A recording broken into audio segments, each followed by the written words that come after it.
What was that like for you when you realized that, oh, that was my very last college golf tournament? And do you remember having like a now what moment? What are some struggles that you feel like you've found in this season beyond playing sports? A lot of our friends and a lot of people that I knew like went into coaching.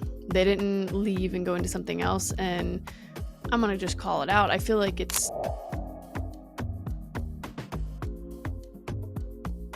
What's up, everybody? Welcome back to season 2 of the Now What podcast. I am your host, Sierra Stout, and today I finally have a guest on for the first time. I'm so excited for the season because I'm actually going to be having conversations with other people and not just myself. So I would love to introduce my guest today, Ashley Fowler. Ashley, thank you so much for joining me for season 2.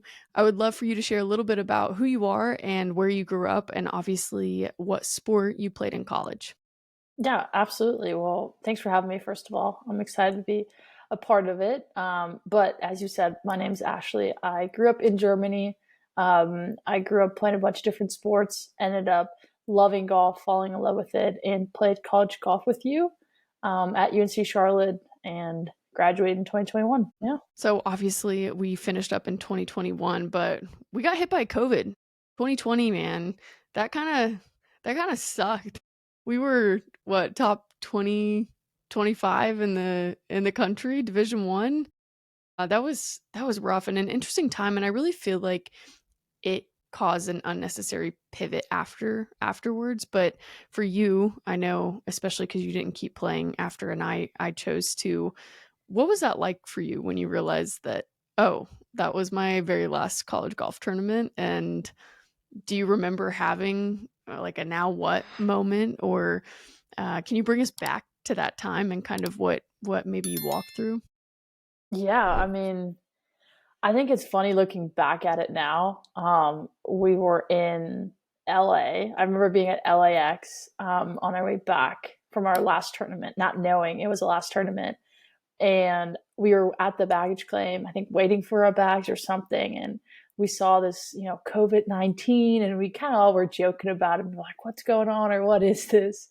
And then I don't know how many days later we found out that our whole season was canceled.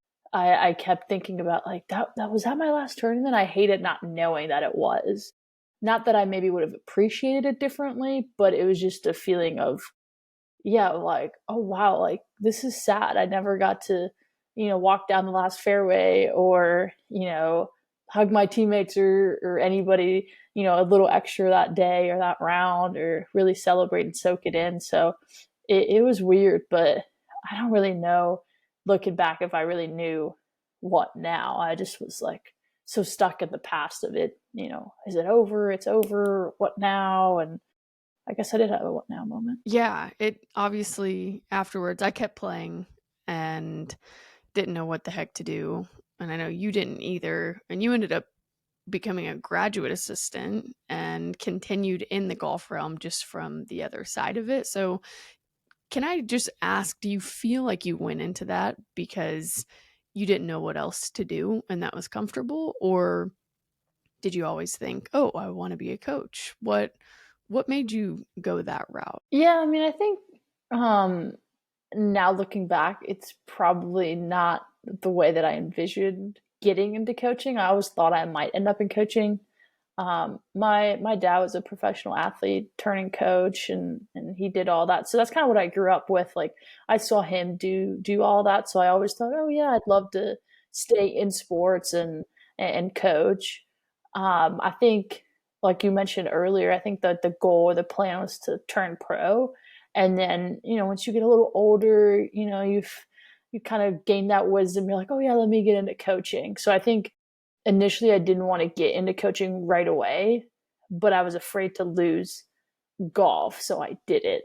So it's a little bit of that both. But yeah, no, it was an easy choice to, or easy way to kind of move on without knowing what I wanted to do. Yeah, I think it's interesting, and I could be completely wrong with this, but I feel like as soon as we were done in that season of our lives, a lot of our friends and a lot of people that I knew like went into coaching. They didn't leave and go into something else. And I'm going to just call it out. I feel like it's less about people actually wanting to step into that and more about that identity crisis that they're trying to avoid. And again, I'm not saying that for everybody, because I do believe that some people are called to Absolutely. that and want to do that, and it's a gift. Like, being a coach is a gift, and I think that you have an opportunity to pour into people's lives at an important time, and obviously when that's done well, it's a gift, and when it's not, it's detrimental to the people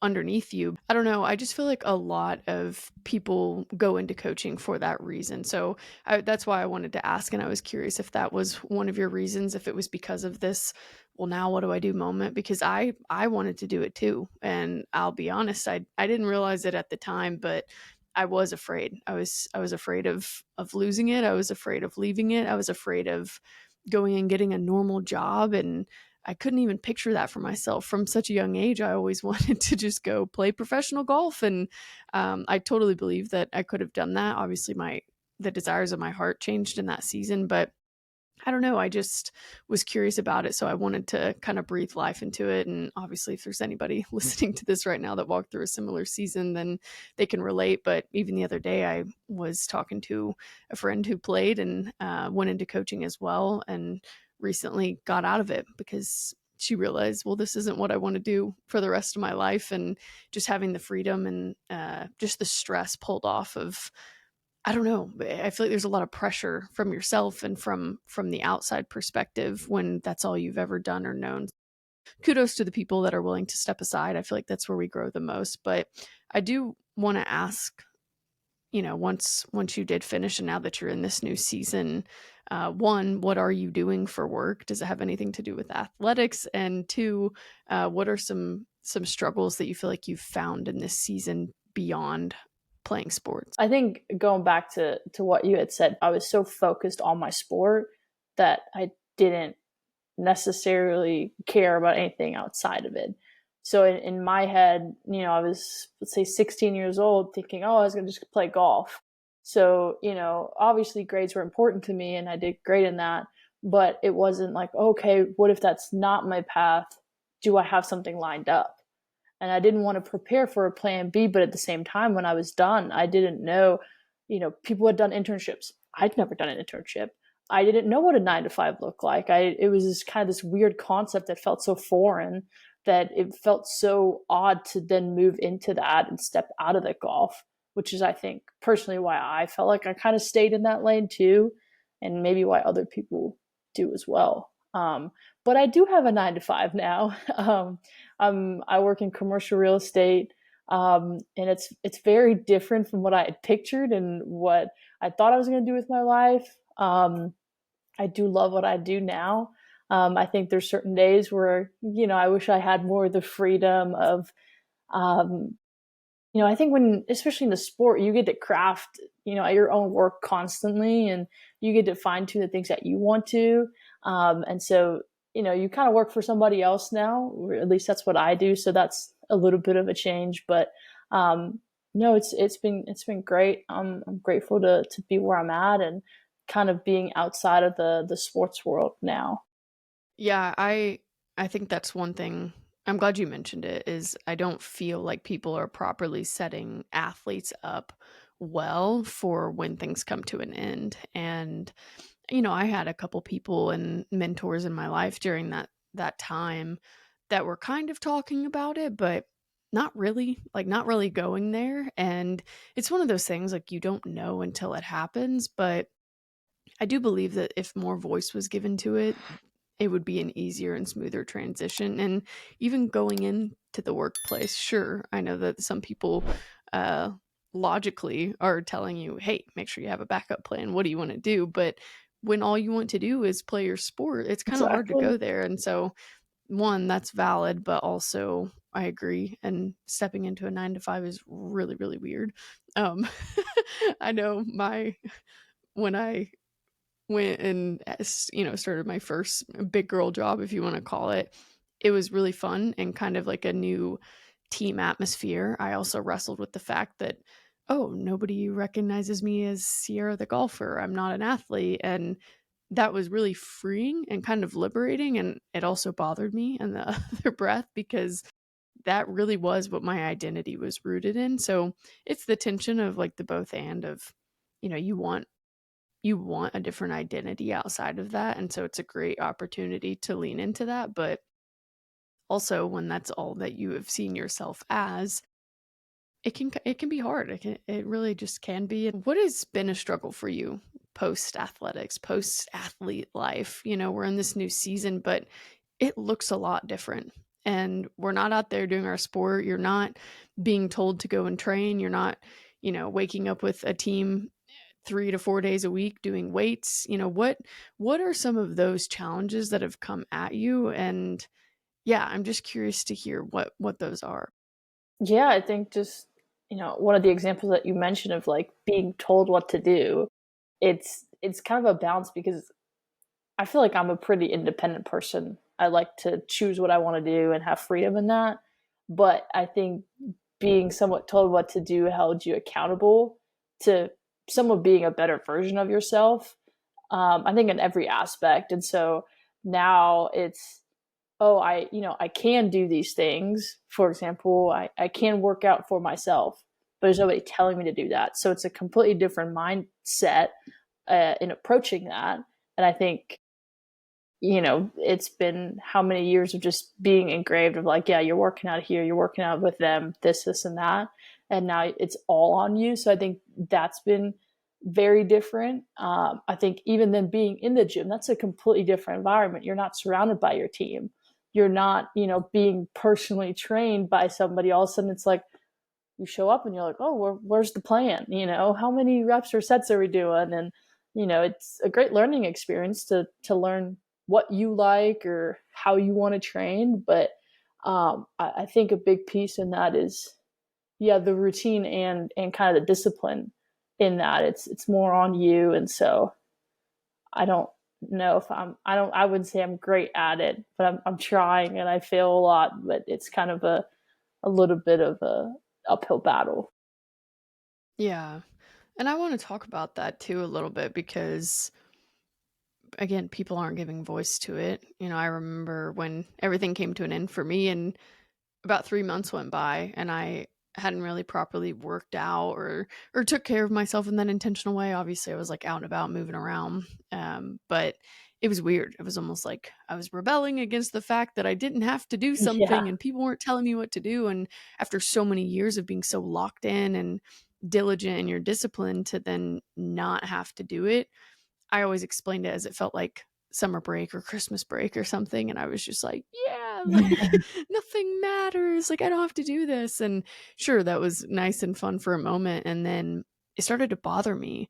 But I think the Yeah, problem was I didn't have a root for like, why am I working out? Because exactly. normally I had a goal with it and then not having that attached to it is hard.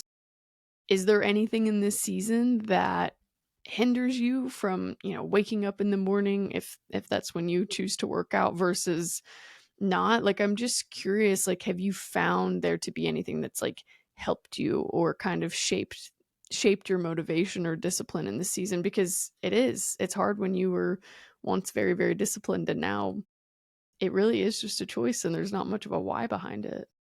Yeah, that's a great question that I feel like I ask myself all the time of, what can I do? What can I do to, be better or hold myself more accountable?